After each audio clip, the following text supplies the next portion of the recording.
Bonjour, très heureux de vous retrouver. Nouveau plateau pour Vue d'ailleurs. Quelques changements, vous allez le voir, mais les fondamentaux restent les mêmes, rassurez-vous. À commencer par monsieur Alberto Toscano. Bonjour Alberto. Buon anno. Alors, il y a aussi un autre pilier de cette émission, c'est monsieur Philippe Turle. Bonjour Philippe. Hello, Christophe. Il y a également Anna Navarro-Pedro. Bonjour Anna. Bonjour Christophe. Et Mustapha Tossa. Bonjour Mustapha. Bonjour Christophe. Des instants dramatiques, un pays sous le choc, un réveil difficile mais historique. C'est la France debout. Voilà, tout pour la liberté.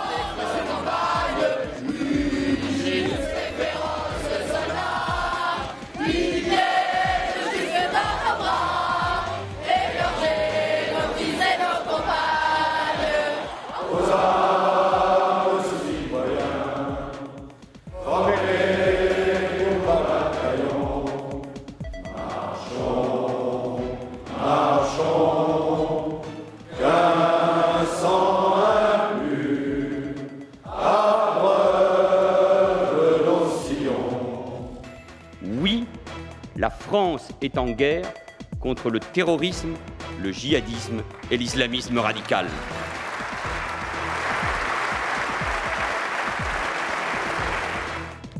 Mustapha, des images historiques, des moments historiques, c'est vraiment ce qu'a dit le président de la République et jusqu'à présent une union nationale. Oui, des images terribles, des images très parlantes qui ont touché le monde entier. La France est effectivement devenue pendant ces jours la capitale du monde de l'antiterrorisme et la capitale du monde de la guerre contre le terrorisme. Alors les mots de Manuel Valls ont été très forts, sauf que la France est en guerre contre le terrorisme depuis un certain temps. Bon, les attentats ont été le déclencheur qui ont fixé un petit peu cette tragédie et qui a poussé les Français à sortir dans la rue, à montrer leur refus de la violence. Mais le fait est là, la France, comme les pays européens, comme un certain nombre de pays, sont en train d'affronter un monstre invisible, un monstre qui a un agenda, celui de semer la tyrannie, de semer la déstabilisation, de semer le chaos dans le monde, et qu'il faut absolument se réveiller et élaborer une politique pour l'éradiquer. Et c'est là l'enjeu majeur qui se pose pour la France et pour l'Union européenne. La presse internationale à l'unisson, Philippe, cette reconnaissance d'une France qui se réveille, d'une France debout. Vous savez, en 30 ans de métier, je crois, peut-être sans compter le 11 septembre 2001, mais je crois que je n'ai jamais vu autant de couverture sur les chaînes britanniques que j'ai vu que pour les événements de chez Charlie Hebdo. C'était non-stop. Et quand Mustapha dit le mot réveil, je pense que c'est le mot qu'il faut retenir, parce que ce n'est plus vraiment, c'est pas une histoire de Charlie Hebdo, malheureusement, et ces tueries atroces de ces journalistes innocents et toutes les autres personnes qui sont mortes dans le supermarché juif à la porte de Vincennes. C'est plus vraiment une histoire française, malheureusement non plus.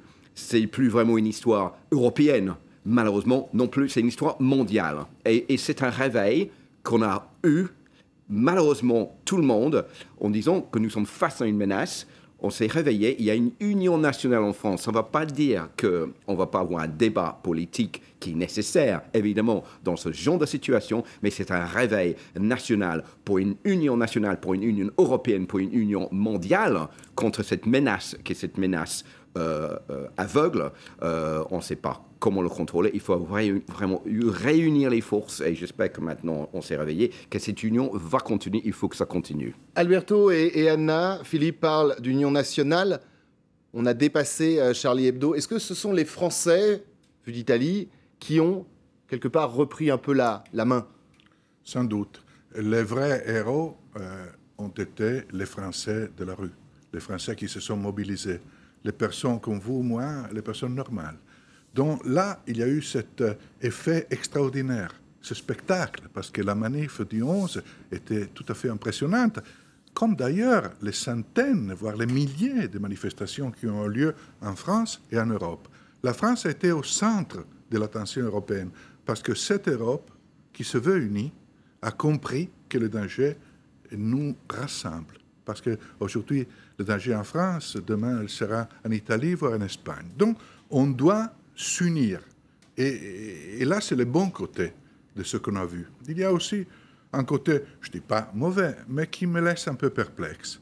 Dans l'excellent discours de Manuel Valls à l'Assemblée nationale, je pense qu'il aurait pu faire l'économie de la phrase qui disait que les leaders européens sont venus à Paris pour rendre hommage à la grandeur française. Non, chers amis français, on est tous ensemble, on est égaux.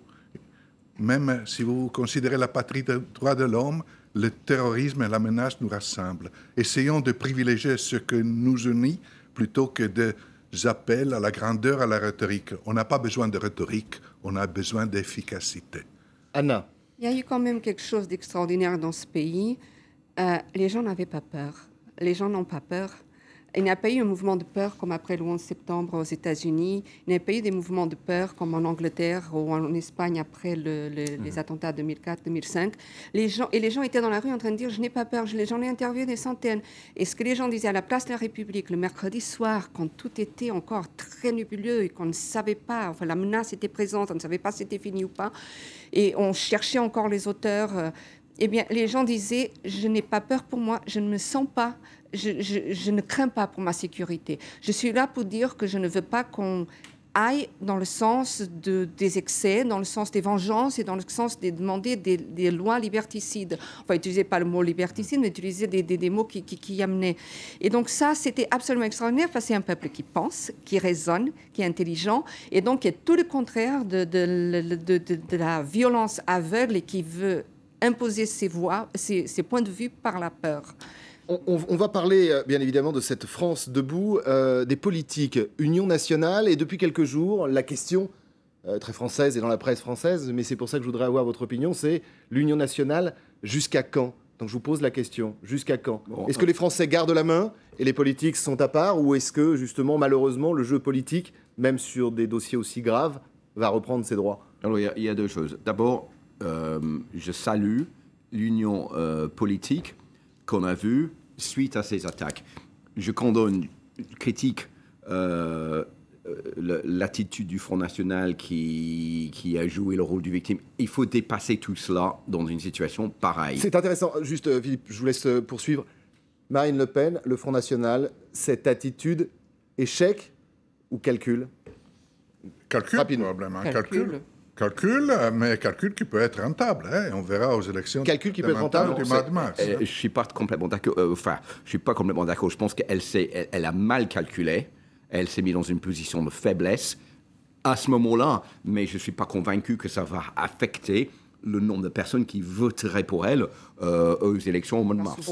On reviendra justement sur ceux qui ne sont pas Charlie Moustapha. Oui, mais moi je crois qu'il y a beaucoup de gens qui ont regretté dans la presse l'absence du Front National dans cette manifestation, l'absence de Marine Le Pen dans cette manifestation.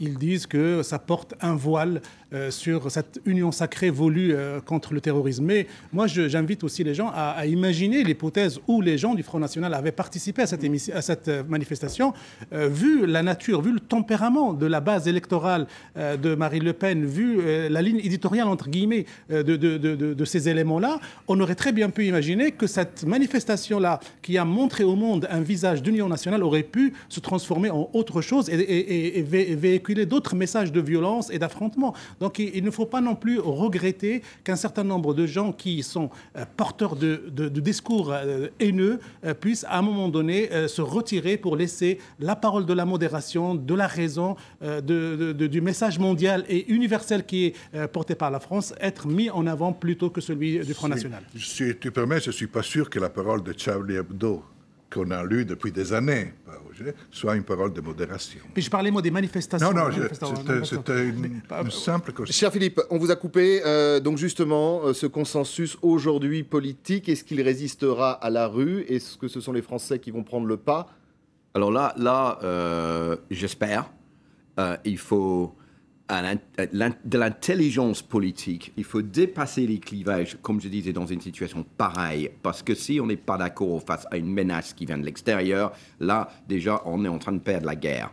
Et quand j'entends ce que dit Anna vis-à-vis du public qui n'a pas peur, déjà, les terroristes sont en train de perdre une partie de leur combat parce qu'ils pensent que les Français et les Européens et le reste du monde aura peur. Mais dans les sondages qui ont été publiés depuis les attaques de chez Charlie Hebdo, la plupart des Français sont plus concernés par le pouvoir d'achat, le chômage, mais d'être tué dans un attentat terroriste, ça vient beaucoup plus tard. Donc déjà, ça n'a pas marché de leur côté. Il faut rester réunis. Il faut une union politique, mais il faut que le débat continue. Mais sur ce point-là, il faut que tout le monde reste solidaire, parce que si on n'est pas solidaire, comme je disais, c'est déjà la guerre qui est perdue. Alors le débat, c'est bien sûr avant tout les réponses face au terrorisme, réponses policières, réponses judiciaires.